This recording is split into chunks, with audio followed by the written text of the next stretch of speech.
여기 중국인들에게 속은 채 한국에 온 독일 여성이 한국 식당에서 충격적인 경험을 하게 되었다고 합니다.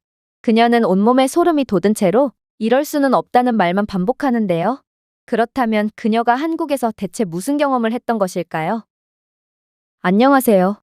저는 독일 출신의 베라라고 합니다.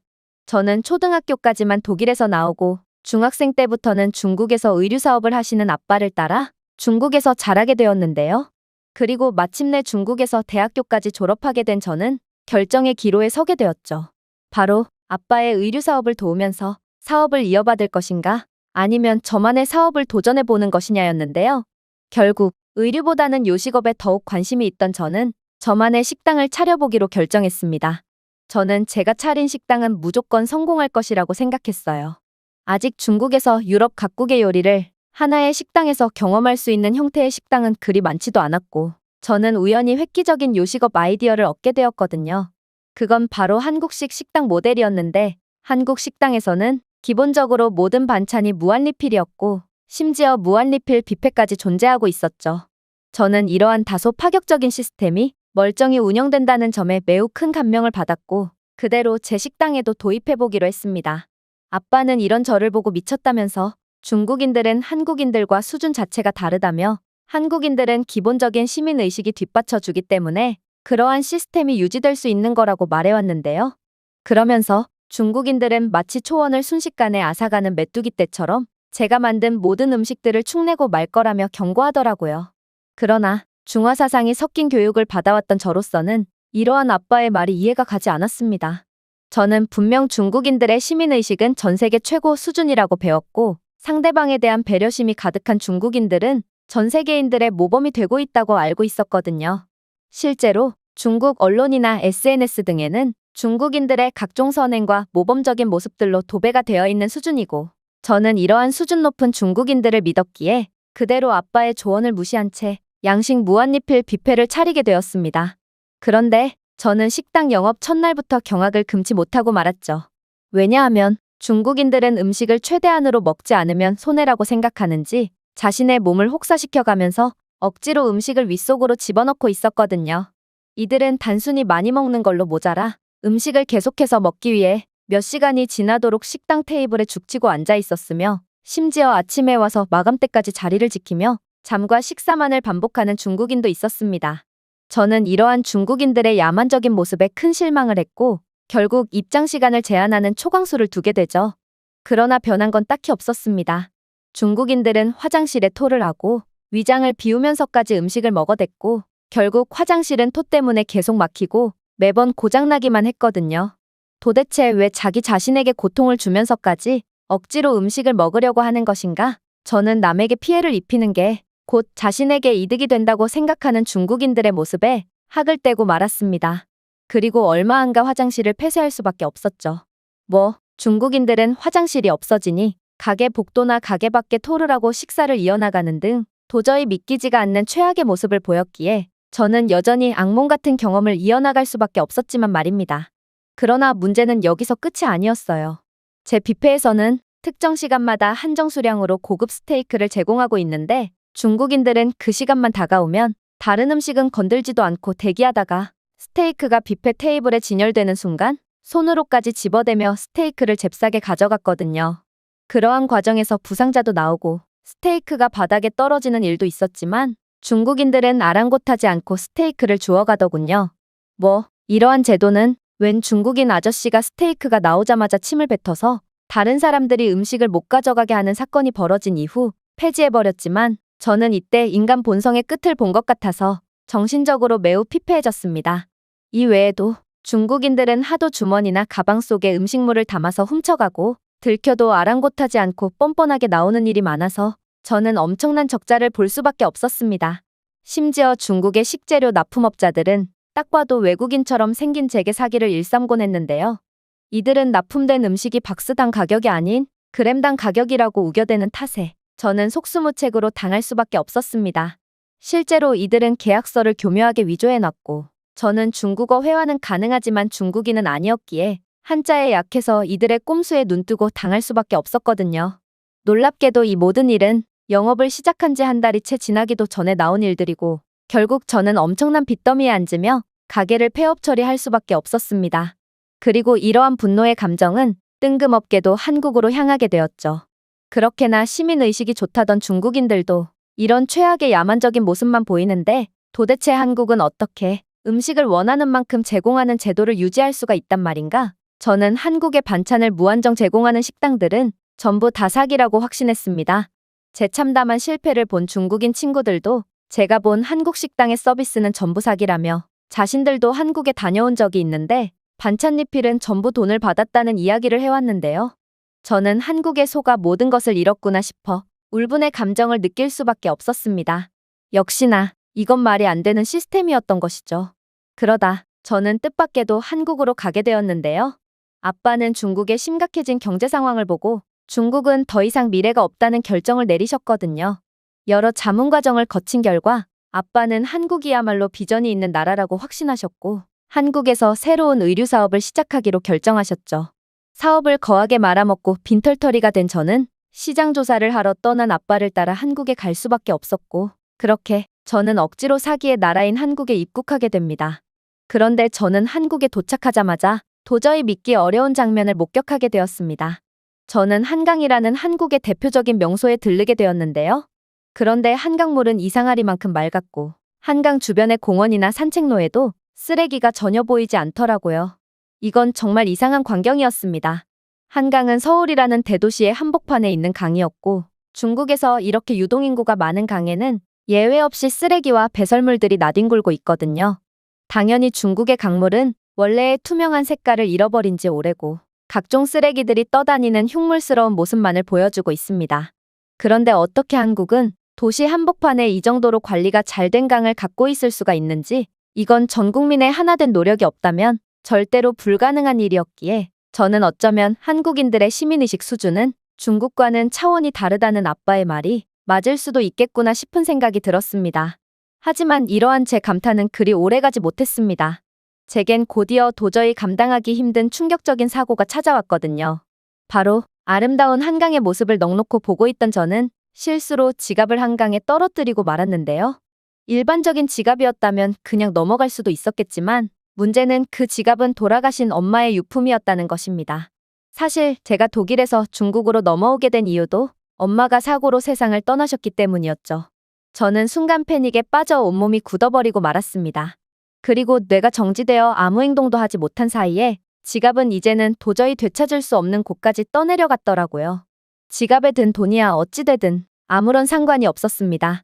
하지만 엄마가 마지막으로 남긴 지갑을 잃어버리다니 저는 이러한 절망적인 상황에 눈물만 흘릴 뿐이었습니다. 그런데 그때 웬 한국인 남성이 제게 접근하더니 이내 영어를 사용하며 충격적인 말을 해오는 거 아니겠어요? 혹시 저기 떠내려가는 지갑 때문에 그러시는 건가요? 저 지갑이 당신에게 소중한 물건이라면 제가 당신을 도와드릴 수 있을 것 같습니다. 그러고는 그는 별도의 무전기를 통해 누군가와 대화를 하기 시작하더군요. 그리고 정확히 3분 후 저는 도저히 믿기지가 않는 장면을 목격하게 되었습니다. 왜냐하면 갑자기 전문적인 복장을 한 남자들이 정체불명의 장비를 가지고 다가오더니 이내 하늘에 장비를 띄우기 시작했거든요. 그랬습니다. 제게 말을 걸었던 남자는 한강의 주변을 순찰하며 시민들을 지키는 구조대원이었고 그는 자신의 동료인 드론팀을 호출해서 제 지갑을 건져내주려고 한 것입니다. 다행히도 구조대원은 노련한 조종 솜씨로 소형 방수 드론을 조종했고 결국 제 지갑을 무사히 건져 올려줬는데요. 저는 한국의 놀라운 위기 상황 대응 능력에 감탄을 할 수밖에 없었고 너무나도 감사한 마음에 눈물까지 흘리며 구조대원들에게 감사를 표했습니다. 중국에서는 아무리 유동인구가 많은 관광지라도 상주까지 하며 시민을 돕는 비상구조인원은 전혀 찾아볼 수가 없고 심지어 시민들을 도와줘야 할 구조대원들이 시민들에게 금품을 요구하며 목숨을 갖고 흥정을 하는 듯한 야만적인 행동을 일삼고 있는데요. 저는 이러한 중국의 처참한 현실 때문에 지금껏 구조대원에게 구조를 받으려면 구조비를 흥정을 하는 것이 당연하다고만 생각했는데 한국의 선진적인 모습은 지난 중국에서의 삶이 비정상적이었다는 것을 확실히 일깨워준 것입니다. 그렇게 저는 한국에서의 첫날부터 엄청난 감동을 받고 본격적인 한국 탐방을 시작하게 되었습니다. 그리고 다음 날 저는 중국 친구들이 하나같이 사기라며 입을 모았던 한국 식당을 직접 경험해보기 위해 숙소에서 나왔는데요.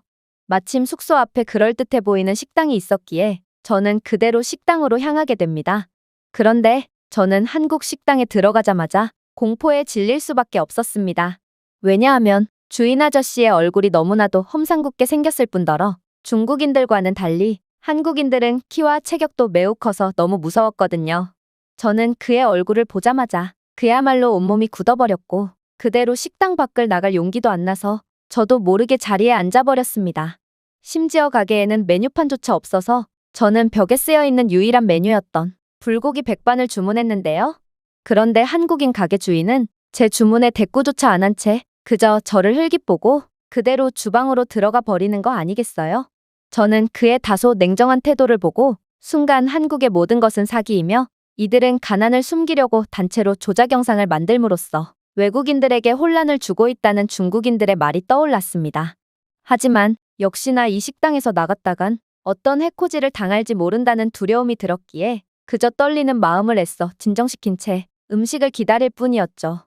그런데 아니나 다를까 한국인 식당 주인은 제가 주문하지도 않은 음식들을 내오기 시작하는 거 아니겠어요? 김치와 양념된 시금치, 그리고 콩나물과 어묵볶음 등 반찬은 쉼없이 나왔고 이내 생선구이 요리와 김치찌개, 양념된 꽃게 요리까지 나오더니 마지막으로 메인 요리처럼 보이는 불고기 요리가 제공되었죠. 음식이 어찌나 많이 나오던지 반찬을 담은 그릇들은 식탁을 가득 채운 것도 모자라 도저히 공간이 안 나서 그릇 일부는 의자에까지 놓아야 했습니다. 저는 분명 불고기 요리를 주문했는데 어째서 이런 주문하지도 않은 음식들을 내오는 건지 저는 매우 당황할 수밖에 없었는데요. 저는 요식업을 직접 도전해봤던 입장으로서 이렇게나 많은 요리들을 무료로 제공하기에는 단가가 안 맞는다는 것을 잘 알고 있었거든요. 저는 순간 제가 외국인이라고 사기를 일삼는 중국의 식품 납품업체들이 생각났고 그렇게 이 한국인도 외국인인 제게 사기를 치려고 한다는 것을 손쉽게 파악할 수 있었습니다. 그는 분명 이런저런 명목을 대며 적혀져 있는 백반의 가격보다 훨씬 많은 돈을 받으려고 할 테죠. 그러나 여자인 제가 엄청난 덩치를 자랑하는 한국인 남성을 당해낼 수 있을 리 없었고 그렇게 저는 억지로 숟가락을 들 수밖에 없었죠. 음식 자체는 매우 맛있었습니다. 중국의 경우 음식은 줄인 배를 채우기 위한 수단이라는 인식이 강해서 싱싱한 재료를 사용한 비싼 요리보다 가격이 저렴한 싸구려 요리가 압도적으로 잘 팔리는 경향이 있는데요. 그런데 그러한 형편없는 중식과는 달리 한식의 싱싱하고도 다양한 소스와 음식 조합으로 만들어낸 요리들은 정말 최고였고 저는 사기를 당했다는 사실을 파악하고도 정신없이 그릇을 비워댈 수밖에 없었습니다. 하지만 갑자기 한국인 아저씨가 돌발 행동을 하기 시작하는 거 아니겠어요? 아저씨는 제가 다 먹은 그릇들을 가져가더니 이내 새 음식을 담아서 가져오기 시작했고 심지어 양념게장 같은 꽤나 비싸 보이는 요리까지 전부 리필해줬거든요. 저는 순간 한국 식당에서 리필해주는 모든 음식들은 전부 값을 치러야 한다는 중국인 친구들의 말이 떠올랐습니다. 그리고 가게 주인 아저씨의 험상궂은 인상과 맞물려 저는 정말로 이 아저씨가 제게 엄청난 돈을 뜯어내기 위해 묻지도 않고 음식을 리필해주는구나 싶었죠. 실제로 저 또한 뷔페를 운영하면서 손님들이 음식을 덜 먹고 갔으면 좋겠다는 생각을 수차례나 해봤고 이 아저씨도 엄연한 사업가이므로 이익을 추구할 수밖에 없다고 생각했거든요. 저는 안 그래도 한국만 믿다가 사업을 말아먹게 되었는데 한국에 오자마자 사기까지 당했다는 사실에 엄청난 울분이 들기 시작했습니다. 그리고 도저히 참지 못하고 식탁을 내려치며 오열하기 시작했죠. 그러자 그렇게나 무정하게만 보였던 한국인 아저씨는 매우 당황한 표정을 지으며 왜 그러는 거냐는 말을 건네오는 거 아니겠어요? 저는 그런 아저씨가 참 뻔뻔하다고 생각했고 그렇게 눈알을 부라리며 던지듯 번역기를 내밀었습니다. 지금 음식 리필에 대한 모든 추가 요금을 받아내려고 하는 거잖아요. 애초에 불고기 요리를 주문했는데 불고기보다도 비싸 보이는 해산물 요리를 함께 내온 것부터가 말이 안 됐어요. 저도 요식업을 해본 적이 있고 이건 수지타산 자체가 전혀 안 맞는다고요. 그러자 아저씨는 무슨 뚱딴지 같은 소리를 하냐는 듯 표정을 찌푸리더니 이내 박장대소하며 번역기를 다시 내미셨어요. 원래 전라도식 백반은 이렇게 푸짐하게 나오는 게 기본이에요. 또한 한국 식당에서는 손님들이 부족함 없이 식사를 즐기실 수 있도록 반찬을 무한정으로 제공하곤 하죠. 즉 손님이 추가적으로 낼 요금은 없다는 말입니다. 안 그래도 쉽지 않은 요즘 세상인데 밥 먹을 때도 팍팍하게 군다면 세상이 얼마나 힘들어지겠습니까? 그랬습니다. 한국은 다양함을 넘어 풍족한 반찬을 제공하고도 그러한 그릇들이 절대로 빈 채로 놔두지 않았고, 이건 한국의 정과 철학, 그리고 이들만의 깊은 유대감과 공동체적 사고방식에 뿌리를 두고 있던 거였습니다. 그리고 중국인들은 자신들은 절대로 한국처럼 할 수 없다는 것을 너무도 잘 알고 있었기에 열등감에 사로잡혀 이런 아름다운 사람들을 모함했고 날조를 하면서까지 저를 속였던 것이죠. 그런데 아무래도 이상했습니다. 제 중국에서의 경험을 떠올려 본다면 이 정도로 수준 높은 음식들이 무한정 제공될 경우 손님들은 계속해서 음식을 리필하지는 않을까 싶었거든요. 그러나 주위를 둘러본 저는 역시나 한국인들은 중국인들과는 수준 자체가 다르다는 것을 단번에 깨달을 수 있었습니다.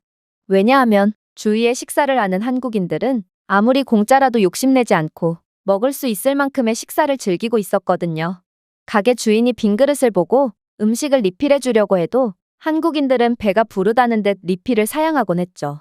심지어 가게 한편에는 기본적인 소스나 야채들을 가져갈 수 있는 셀프바까지 마련되어 있었는데 한국인들은 정말로 필요한 만큼만 음식들을 가져갔기 때문에 한국인들이 왔다 간 자리에는 음식물 쓰레기가 거의 발생하지 않았습니다.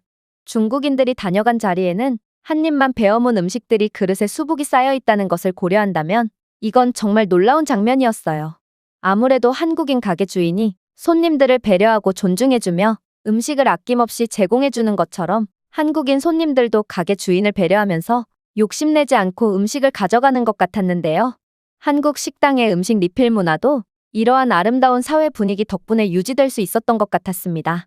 아무튼 그렇게 오해를 풀게 된 저는 정말 눈치 보지 않고 식탁 위에 놓인 음식들을 해치우기 시작했는데요. 역시나 불고기는 메인 요리답게 너무나도 맛있어서 국물까지 싹싹 긁어 먹었고 식당 주인 아저씨는 이런 저를 보고 불고기는 메인 요리라 리필이 안 된다며 장난스레 웃어 보이더라고요. 한없이 무섭게만 보였던 그였지만 아저씨의 미소 짓는 모습은 그렇게 순박할 수가 없었고 저는 한국인들은 전부 다 좋은 사람들임을 확신하게 되었습니다.